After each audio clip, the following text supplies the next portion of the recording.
University has taught here. Are you teaching right now? Not right now, but has taught here with us and teaches around the city in different programs.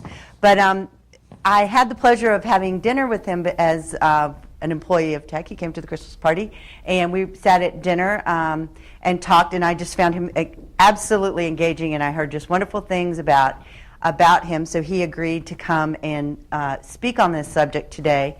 In the Career Center, we feel very strongly about social media, what's out on the internet, because we have seen and heard and talked to employers who state that they definitely are looking at these things. They're looking at Facebook, they're checking to see what's out there about their applicants. And so I make no comments whether right, wrong, or indifferent. I have my own personal thoughts. But more importantly, in the Career Center, we just think it's important that you be aware and understand how social media can affect you professionally and personally. So without further ado, well, I guess I have a note here. Anthony is an experienced trainer, writer, and marketing and social media strategist. He approaches his work with one simple goal: to help others understand our changing communication environment. A graduate of Salem State College, Indiana University, and Indiana Tech, Anthony has worked for and with some of Northeast Indiana's most well-respected organizations. Anthony Giuliano. Thanks, Cindy. Good afternoon, everyone. Thank you very much for joining me here this afternoon. Well, I want to start with a question. I'd like you to raise your hand if you've ever typed your own name into a search engine. Google, Bing, Yahoo. Okay, great. Yeah, to those who haven't, that might seem strange, but I'm glad to see that you've done that. I think today it's not only a smart thing to do, but it's necessary. You need to know what's being said about you and how you appear to others when they seek you out on the web. The fact of the matter is, today, our reputation is being built largely online. You've always heard that first impressions matter. Well, more often than not today, your first impression is being made on the web. Now, I want to concede that there's some things on the web we can't control. And I want to give you one example. If you were to search my name, Anthony Giuliano, on Google, and you were to dig deep enough, you might find things like this, okay? There's an Anthony Giuliano who was once on the FBI's most wanted list. Now, with a name like Anthony Giuliano, that's probably not much of a surprise, all right?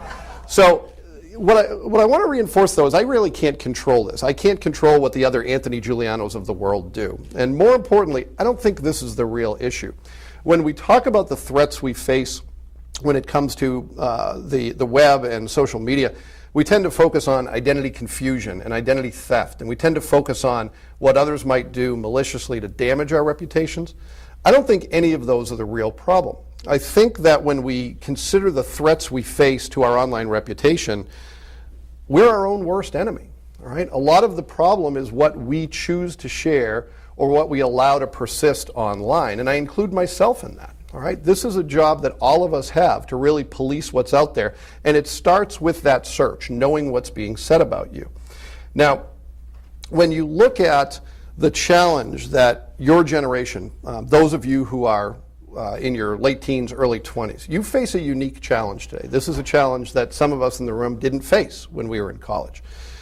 And you may be wondering, okay, well, there's stuff out there that is objectionable that I want to change. And you may be thinking, well, when is the right time to do that? What I want to reinforce is there's no such thing as being too late to the game when it comes to improving your online reputation.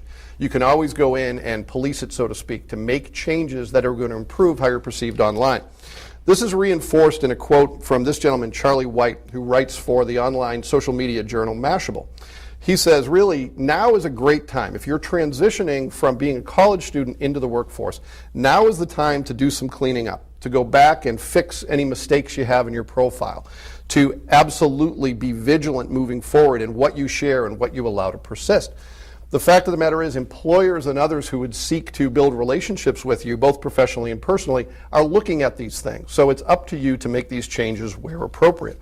Now, I don't think anything I've said so far is rocket science. I think most of you are pretty smart and you get this. You understand that your online reputation is important. You understand the potential consequences of having content out there that might not speak favorably of you. But I don't think it's always a clear issue. I think there's times when understanding what's right and wrong, what's objectionable and what's permissible, that can sometimes be unclear. And to demonstrate that, I want to share a few examples of content that others have shared online that's gotten them into trouble. I think in a couple cases we'll say, yeah, that was that person's fault, they probably should have done that, but there's other places where it may not be as clear.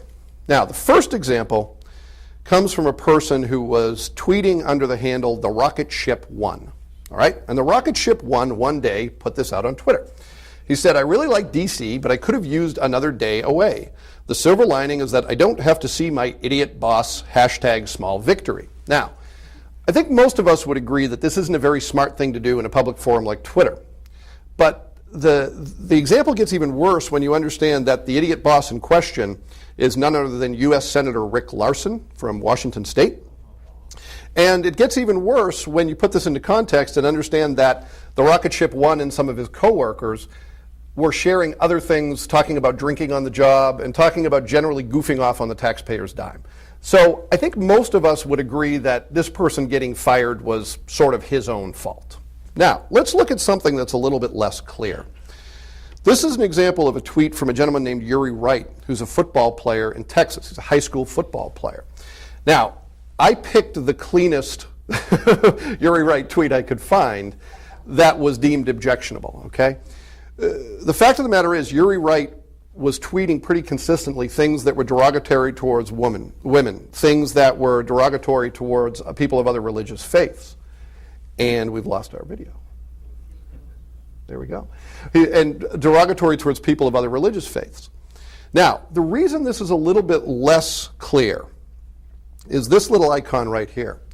Uri Wright has what is called a protected Twitter account. He had reason to believe that what he was sharing on Twitter was restricted only to the people who were following him, only to those who he had allowed to see what he was sharing on Twitter. However, I think most of us realize that once it's out there on the internet, it's out there, and what we think is private can very easily become public through an email forward, through a screen capture, through copy and paste. All right? So as a result of this, there was a very real consequence for Uri Wright. He had been offered a scholarship to the University of Michigan, and that was withdrawn as a result of this and other content.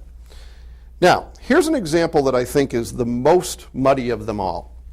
And this involves a woman named Ashley Payne. Now, if you've heard the Ashley Payne story, I'd ask you to opt out of these next questions. Is there anyone here, please raise your hand if you think, just based on this photo alone, that Ashley Payne should have been fired by her employer? Does anyone believe that? And don't be shy. If you believe it, put your hand up. All right. Does it make it any better if you were to know that Ashley Payne was on vacation when this photo was taken? Does it make it any better if you knew that her Facebook account was private, that she wasn't sharing this publicly but only with her friends? Now, does it change your mind in the other direction if you were to learn that Ashley Payne is a high school teacher? All right. Well, the fact of the matter is, Ashley Payne was fired as a result of this photo being on Facebook.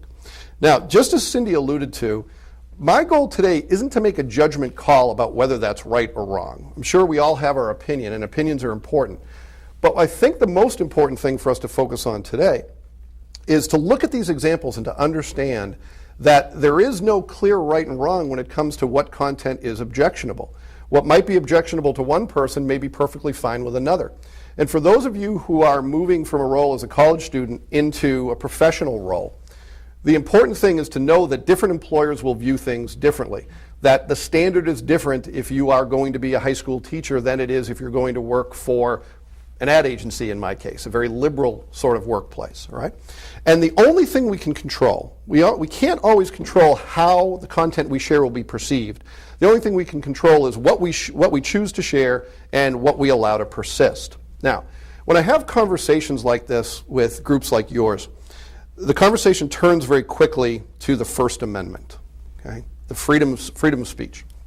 What I want to say very clearly is that I don't think this is a freedom of speech issue so much as it is important for other reasons. And the reason I don't think it's an important freedom of speech issue is because freedom of speech, while it protects our right to free speech, while the First Amendment protects our right to say whatever it is we want to say, it doesn't protect us from the consequences of that speech.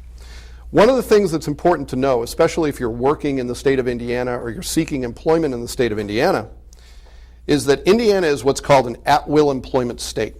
What that means in short is that an employer can terminate someone really without any cause as long as they follow the letter of the law. Now, when it comes to issues about social media and termination of employees, the jury is literally still out. There are cases today that are before the National Labor Relations Board that are debating these issues.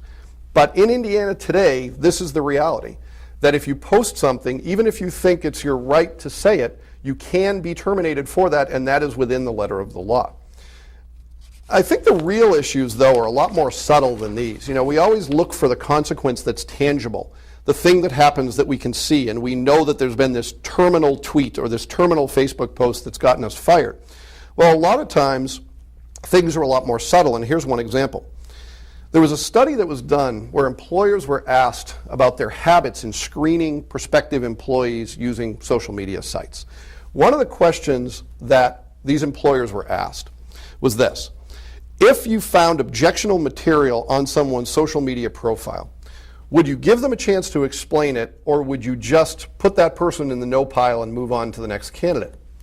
Well, the results here are pretty overwhelming. 73% of these employers said that they wouldn't give that person another chance. They wouldn't even allow them to explain. They would just move on to the next name in the pile. And I think we all know how competitive today's employment environment is. So this is pretty serious stuff. Now, I think there's even something more subtle at play here, something that we may not even realize could be objectionable or could reflect negatively on us. And I think it has to do with intergenerational communication.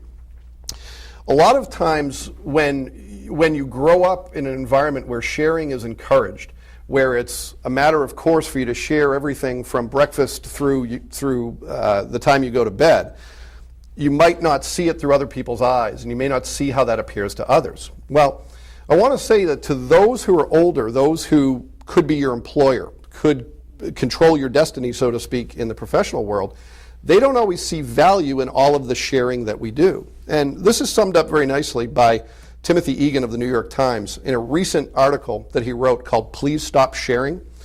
Timothy Egan says this. He says, "People I once admired, even looked up to, have gone down several notches in my estimation after they decided to reveal, as he says, their every idiotic observation by way of Twitter."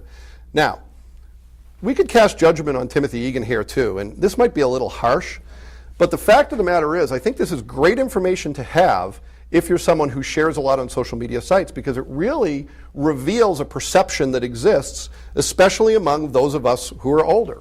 You know, Timothy Egan is in his 50s, I'm in my 40s, and the truth is, it was a different world when we were in your position as college students. And I'm not saying it was better or it was worse, it was just different. Now, the one thing that separates the generations more than anything else, that separates me at 42 from those of you who are 22, more than anything else, is technology. And this is something that Timothy Egan owns up to. He says, really, the main difference between him at 22 and today's students at 22 is technology. You know, if you think of it, when I was in college, not only was there no social media, there was no internet, as hard as that may be to believe. Not only was there no cell phone camera, there were no cell phones.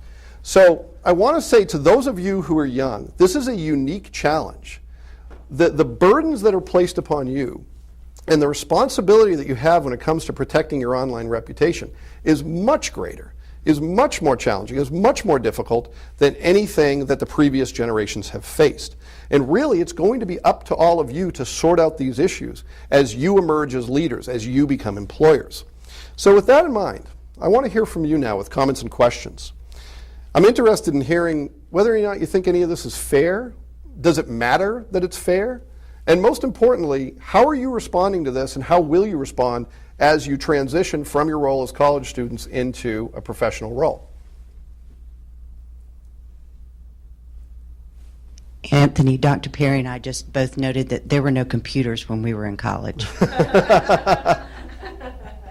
I find that very hard to believe. Zeros and ones on punch cards. All right, who's going to weigh in first?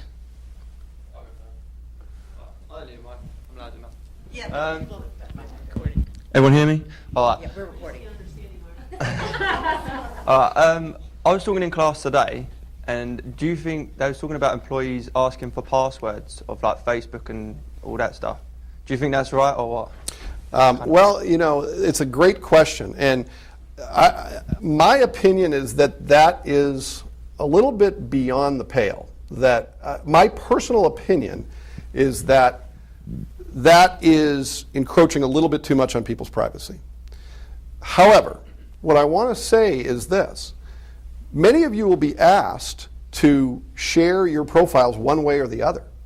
All right? And employers, it's a negative impression to an employer today. I'm not saying this is right or wrong, but if they go to your profile and it's private, they may assume that there's things there you don't want them to see. So the reason it's so important to be vigilant about the content that's out there is not because that you might be put in a position where you're asked to share your password, but because employers are going to great pains to find out anyway, regardless of whether or not they have your password. All right, there was a situation I was talking to Cindy about earlier, and again, I don't think this is fair, but it is reality.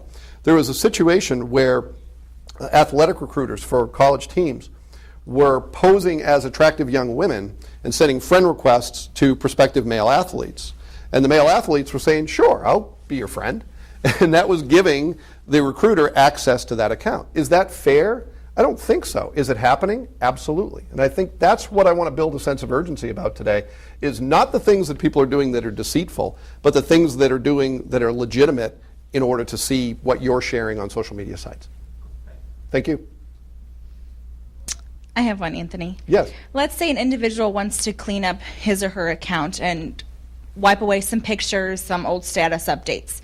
Now, if an employer wanted to do a search, could those, although deleted, still be found? In theory, yes, but they would have to dig pretty deep. I'm not worried about the thing that's on page 13 of Google. I'm worried about the thing that's right there. And the truth is, most of us don't police our own content. Most of us don't even look at what's on page 1, so to speak. All right. Once it's out there, I want to make a strong impression that once it's out there forever, one way or the other. And I think we've all seen the negative consequences of that. However, I'm more concerned about the things that are immediate. When I log on your Facebook page, what do you see? I think one of the best strategies, you might be uncomfortable doing this, is have your mom or your grandmother look at your Facebook page and say, what's your impression based on this? Try to be objective, all right? Or someone who's a friend who's going to be straight with you, that friend who always tells you more sometimes than you want to know about yourself, maybe have that person take a look. Because again, it's not so much what we think should be fair or objectionable, it's about that employer who may be in a different age group, maybe in a different position, what they may see when they look at our Facebook page. So the answer to your question is, in theory, yes, but I wouldn't be as worried about that as the things that are very easy for them to get at. Who's next? Just FYI, for mock interviews, we did have an employer who said that during the interview, they have people log on right then and there into their Facebook account as part of the interview, and they look at it. And you'd be curious to know that it was the Indiana State Police was looking. Pretty much what I heard mostly about business through all my years at school is you always keep your personal life and your business completely separated. Now, I don't expect an employer to keep me around very long if I constantly come into work complaining about my family or what's going on in my personal life. Sure. It seems to me they're bringing your personal life into the business world while expecting you not to bring your problems in. How is that fair at all? Yeah, I think that's a fair perception, the perception that you have. And again, the degree to which our business life is encroaching on our personal life and the degree to which the converse is true, that's happening as we speak. Most of the people I know who are employed today, they have a BlackBerry, they have an Android phone or an iPhone, and the expectation is if the boss calls on Saturday, guess what? It's work time. I don't want to debate whether or not that's right or wrong, because I think we also have the opportunity to do things at work that are more personal than work today, and we're making a trade-off between those hours. But I do agree with you that there's a point at which all of you as future leaders need to grapple with that issue and say, is this right? That we are asking employees to keep what's personal and private at home while encroaching and looking into those things. And that's really eventually going to be a challenge that's up to all of you, because this is a unique challenge for your generation. You probably understand these issues better than any of us do. There's one thing I want to say very clearly that I think is important, and you alluded to it when you talked about the personal life and the professional life. One of the best ways to protect your online reputation is by promoting and building content that reflects well upon you. All right? I'm a big believer in the social media site LinkedIn. and a lot of people think LinkedIn is boring, and I agree, but that's what makes LinkedIn great, is it really protects you from sharing anything that might be objectionable. So if you're looking to move into the professional world and you're looking to move into a career path, one of the best things you can do is build up other content that's going to buffer people from finding that Facebook profile first. And you know, I think that when you look at the issues of fairness, I think they're important to debate, but what's fair and what's reality today are two different things. Anthony, that's a great point. We actually in the Career Center, just for a short commercial here, have what we called an online presence review, where we encourage students to do things, you know, be quoted in whatever, so that they do have a positive. So when the employer Googles them, they see the positive things first. And on Professional Dress Day in April, we'll also do headshots for LinkedIn and have directions on how to set up LinkedIn, or you can stop in to pick up a copy of the review. But we highly encourage involvement. You know, if you're on the cyber defense team and it's in the paper, then that's going to pop up. Any things that you do like that, we definitely encourage. Well, and I want to go to bat for the Career Services Department here. This is one of your best opportunities, if you're a student here at Indiana Tech, to get objective feedback.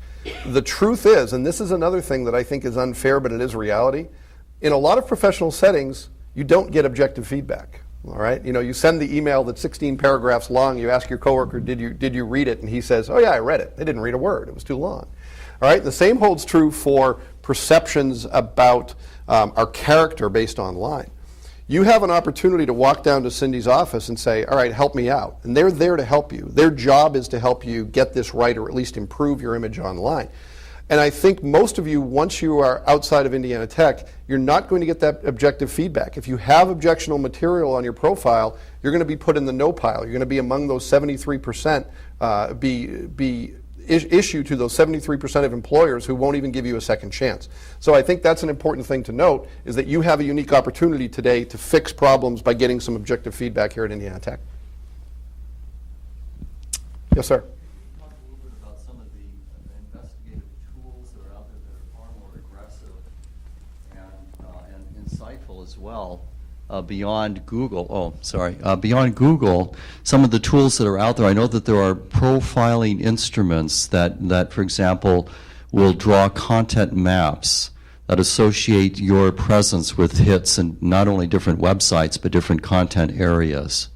Yeah, there's multiple ways to search profiles. Now, you know, to some degree, what you wish to keep private, it's hard to get around those walls unless you have some special opportunity to do that. But for example, there's a company called Reputation.com. It used to be called Reputation Defender. What they do is their whole job is to really mine the internet for objectionable content about you and to fix it for a fee, and for a pretty hefty fee. Another thing that your comment reminds me of is a study that came out recently where employers, not only are they looking for objectionable material on Facebook pages, they're looking at the content on Facebook pages and making judgment calls about what kind of employee you might be based just on the content that's there. Does it seem like someone who's a hard worker? Does it seem like they'd cause controversy in the office? And again, I don't want to say that's fair, but it is happening. So to the extent that this data is being mined, and that's really what it is, it's the mining of data, is very complex, and it's happening at a lot of different levels, not just on the employment level. And the other thing I want to say is this is another case where we are our own worst enemy. I talked about identity theft. A lot of us in our Facebook profiles, we share the year that we're born. We share our mother's maiden name. Well, if I'm looking to steal your identity, there's two pieces of information that make it pretty easy for me to do so. So be aware of those things too. Be aware of what you're giving up and what you're giving up in the way of privacy by putting that data out on the web. That's a really good point. We have a recruiter that works with us in the Career Center who tells us he has a person that his job is to do nothing but data mine on applicants.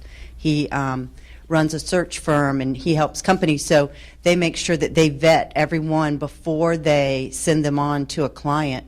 And that's all that person does all day long, is look for dirt on people who are interested in jobs with their companies. Cindy, there's a story I want to share as we get to the next question. Some of this is new, but some of it is tried and true and is as old as employment is old. And there's a story that an HR person from a very large employer here in Fort Wayne told me, where in order to judge a prospective new employee, he and the CEO of the company would get in their car and drive past the home of the prospective employee. And they'd say, is it well maintained? You know, is the roof fixed? Is it painted nicely? And they would make judgment calls about the person's character based on that. Again, we could say that that isn't fair, but that was happening 30 and 40 years ago.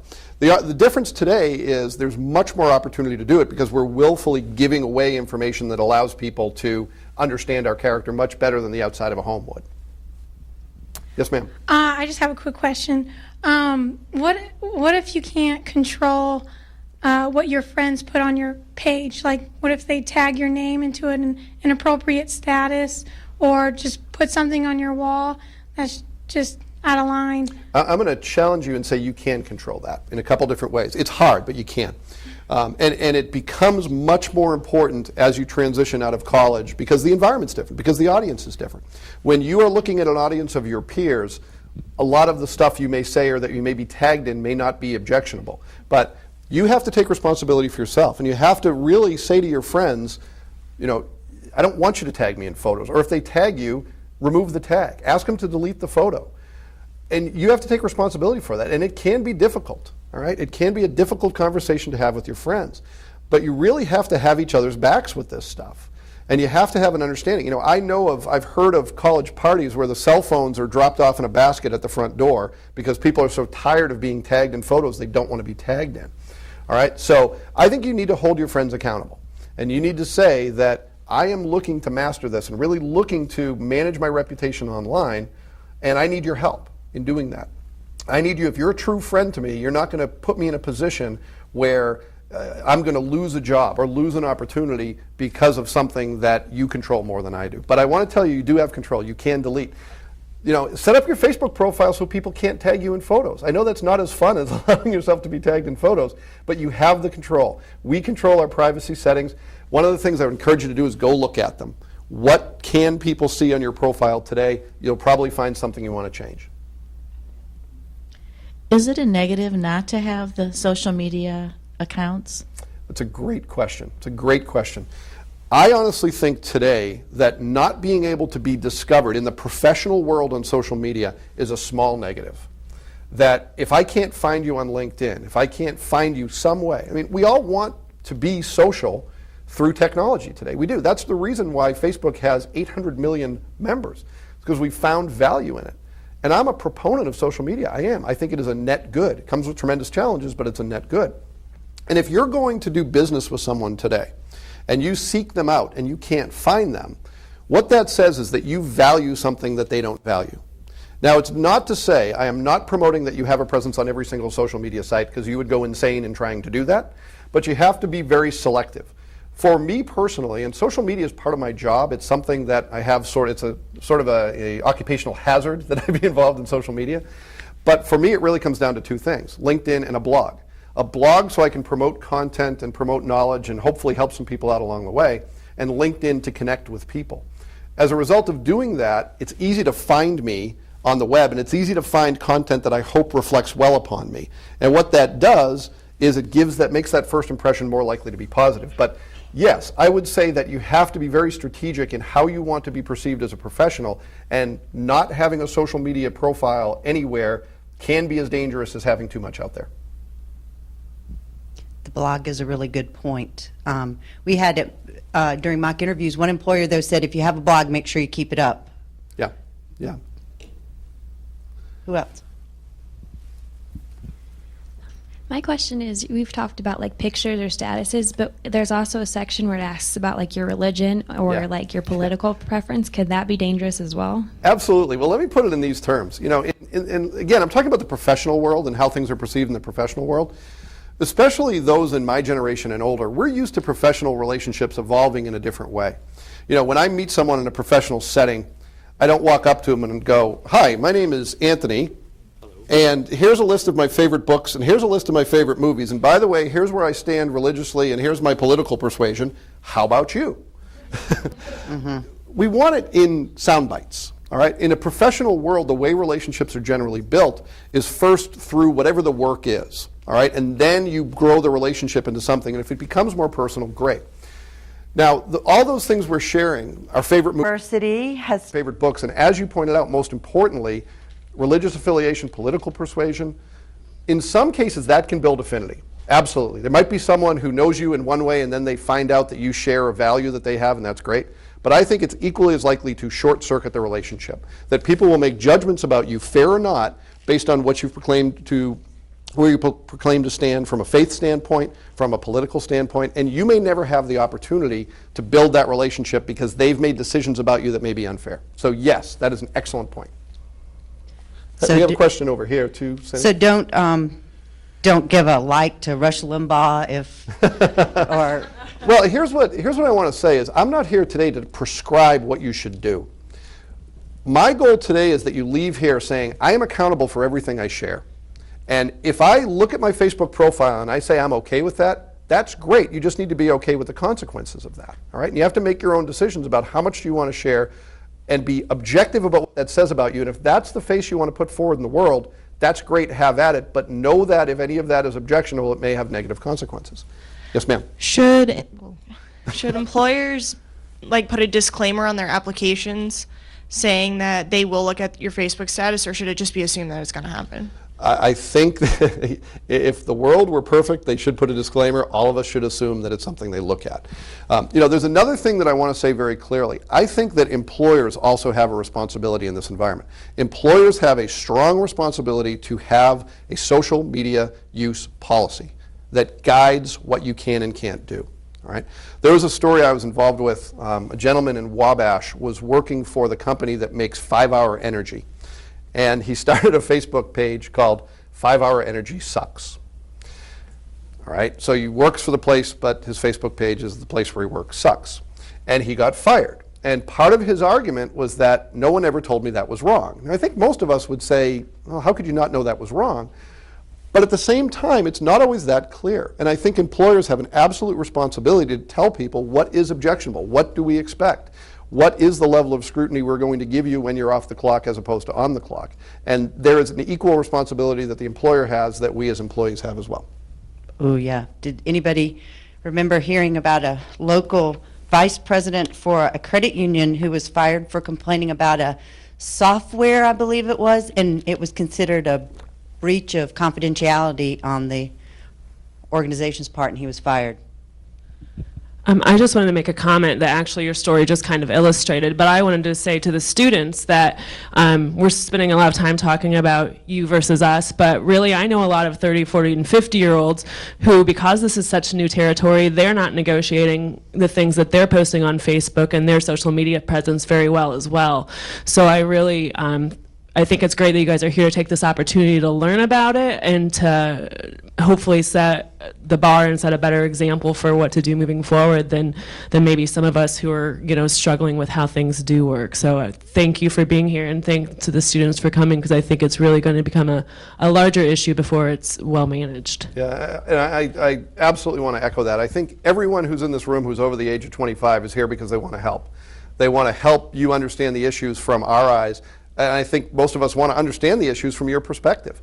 I know that there's a lot I could learn from someone who's grown up in this environment because I just didn't. So that's a great point too. Do you think that the continuation of software that is actually tracking us, the sites where we hit and things like that, do you think that that is going to make moot the point of self-management of your Facebook page or social media? I'm not sure I understand the question. I'm sorry. So like cookies tracking, if you visited that, the fact that Pandora can put, I can listen from everything. Oh, not going to tell you what I'm listening to right now, but I have Michael Bublé and and Beyonce played on the same station. Sure. And then they're also adjusting ads. They're adjusting the ads based on the fact that they saw me looking for tires the other day, so they added a competitor. So Absolutely. is that going to make it moot as it develops? I don't think it's going to make it moot by any means. I still think the greater challenge and the greater responsibility will be managing your own profile. But make no mistake about it. What we're dealing with here is data. Google announced March 1st some changes in its privacy policy. And when Google was asked, why are you doing this? They said, well, we want to make the advertising more intuitive. What that means is they want to sell you more stuff. They want their advertisers to be able to sell you more stuff. A lot of people don't realize, does anyone here have a Gmail account? All right, and most of you probably realize this, but the ads that you see in Gmail are driven by the content in your emails. That one way or another, Google is searching through the content and the messages you're sending and the messages you're receiving to populate that ad space with ads that are designed for you. And Facebook does that too. You're absolutely right. So the first responsibility I think we all have is to say, I am making a tacit agreement to be part of this by signing up for Gmail and by signing up for Facebook. All right, this is part of the deal.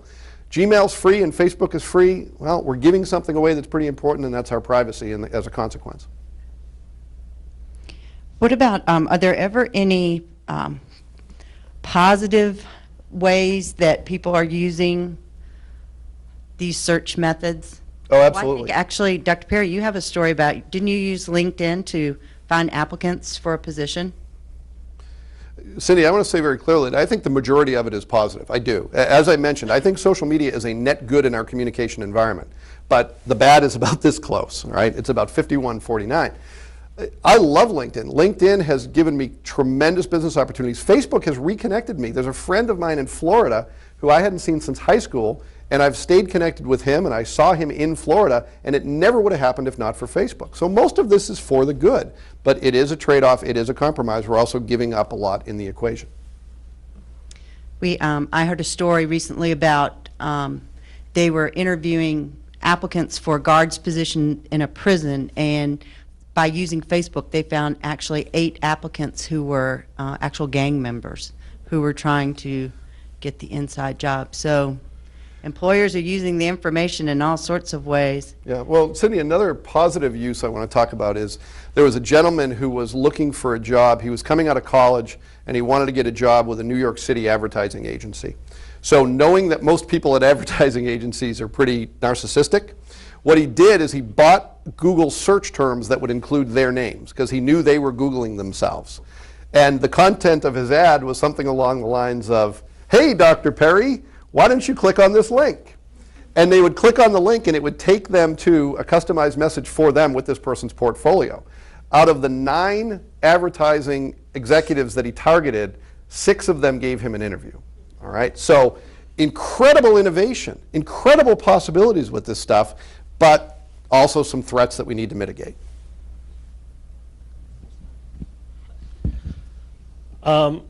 I can make a comment, but also a question as well. The amount of people coming out of college assuming that businesses are just looking at their resume and their paper, I don't think that occurs anymore. I know at Do It Best, we focus very highly on the social aspect of a person as well as the education and business aspect of a person. But is it more than just, Do It Best? I've been there long enough. Are other companies, is that really why they're looking at it? It's not just to find, oh, they're bad, but to see how are they going to fit socially within our company? I think that's a big part of it. I think the largest motivator is the cost of hiring someone. Bringing someone on board at a business is tremendously expensive. The cost of replacing someone is, and you know this, is so great as compared to retaining an existing employee. And it's a competitive market, not just competitive for jobs, but competitive for good candidates. So they're using everything in their arsenal to make those judgment calls. But it absolutely is that too. It's matters of culture. Will this person fit in? Now, we've had times at my employer where there's been someone who was capable, who was smart, who was good, but they just didn't fit in. All right? And it's a different culture. I went from, in 2004, I was working for a law firm, one of the largest law firms in Indiana. I wore a suit and tie to work every single day.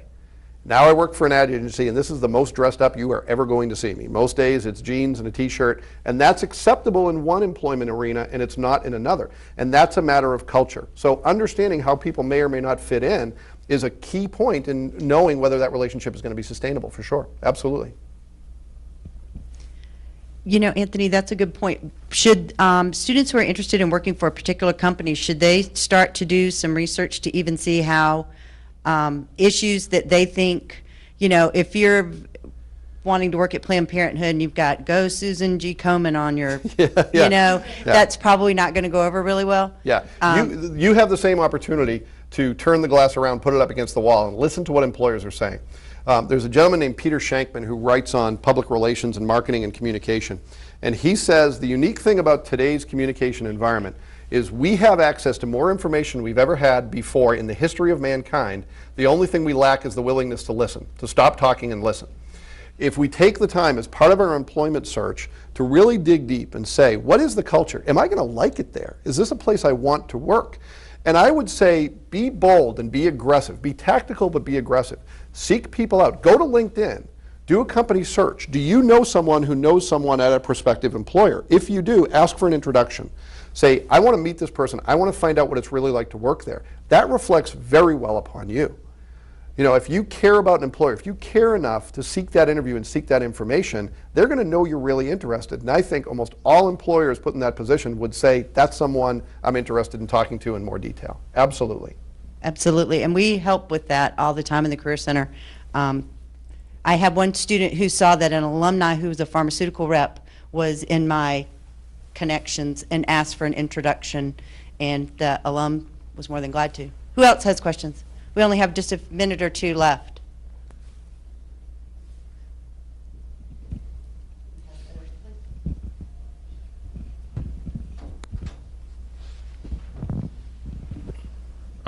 I had a question. It's sort of along the lines of this. It's more pertaining to tattoos. Mm-hmm. Do you think it is fair or right for some interviewers to ask if you have any tattoos if they can't see them during the interview? Boy, that's a good question. And, you know, again, I don't want to focus on whether or not it's fair, because it's a question that, depending on the job, it's within their rights to ask. You know, it's something that, you know, again, and this is an intergenerational thing. It amazes me that, you know, most of my friends who are in their 40s, I know very few who have tattoos, and it's more common today.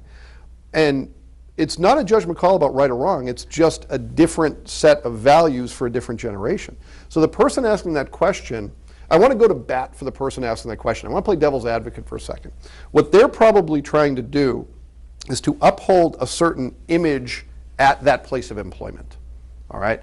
And they are saying that our customers are expecting a certain presentation by our employees, and this is why we're asking the question. Now, is it fair that they do so?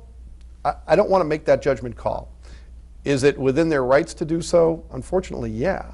And tattoos are a pretty serious thing. It's hard to undo a tattoo. But, you know, again, it's all of this, and that's actually a point that speaks to the larger issue here about taking responsibility for your action. There's nothing wrong with getting a tattoo. There isn't, on its face. But if you get a tattoo on your forehead and you want to be an attorney, it's probably not going to happen, all right? So, and I know that's a pretty extreme example, and the truth is somewhere in the middle. But you have to say, what are the long-term consequences of this decision? You're all going to college. You've made a decision to come here to Indiana Tech, I would guess, because you want to have the best possible future for you and your family. You're saying, I'm going to position myself as someone who's educated, who knows stuff, and I'm going to go out in the world and seek a job. And that's a great decision to make, and that positions you differently than people who didn't make that choice. But there's a responsibility that comes with that. There's a responsibility that says, if I want the pot of gold at the end of the rainbow, or maybe the pot of nickels at the end of the rainbow, given the economy, if I want that, I'm going to have to change the way that I confront the world. And if you don't want that, that's fair. You can say, I don't want to play that game, but the rules are different if you say you do. So we have to take responsibility for that in ourselves. It's the same reason why sometimes you walk out of the house wearing a tie, some days you walk out wearing a t-shirt. It's all about the expectations and how you want to present yourself. Yeah, I think I tell everybody that, at least for now, cover up the tattoos, you take the piercings out until old people like me are no longer recruiters, and then, you know. Yeah, and, you know, and the reason why I say that sometimes these things are unfair is because there are deserving people, there are smart people, there are intelligent people, there are great people who are losing the opportunity to build relationships because of stuff that doesn't matter. But you know what? The stuff that shouldn't matter, I should say. But you know what? It does matter. People make judgment calls about our appearance every single day. And this has happened throughout the history of mankind. Is it fair that they do so? No. Is it reality? Absolutely. By the way, you cannot have any visible tattoos to work at the Tin Caps. It's right on the application. We have time for about one more. So if you're able to cover up all your tattoos and they still ask, does it really matter? Like if you wear a suit and a tie to your job every day, and none of your tattoos show, you can have all the tattoos in the world, but none of them show to the naked eye, why does it matter? If you're asking me, should it matter? My opinion is it shouldn't, but I'm not that employer. You know, I can't speak for them and why they have that standard. And again, you know, the idea is controlling what you can control. You probably don't want to work for that employer if they're so conservative that they're going to worry about things that can't be seen. And that's part of the deal too. Part of the deal is understanding what is the culture at that place of employment. You know, one of the things that I want to encourage you to do very highly is when you go into interviews, be yourself. Be the best version of yourself, but be yourself. Because if in that interview you are someone else and you pretend to be someone you're not, guess what? The entire time you're employed there, you're going to have to pretend to be someone you're not. And you don't want to do that. You work too many hours. It's 40 hours a week minimum. And if you want to make believe you're someone else for 40 hours a week, that's no fun. So be sure that not only does the employer have an obligation to make sure you're right for that place of employment, you have an obligation to say, is this a place I want to be? Do I want to work there? And are the things they're asking me to do, do they seem so unfair that I don't know if that's a place I want to work? That's a fair decision to make. Great points, and a great point to end on. Thank you all so much for coming today. Thank you, Anthony, so much. Thank you.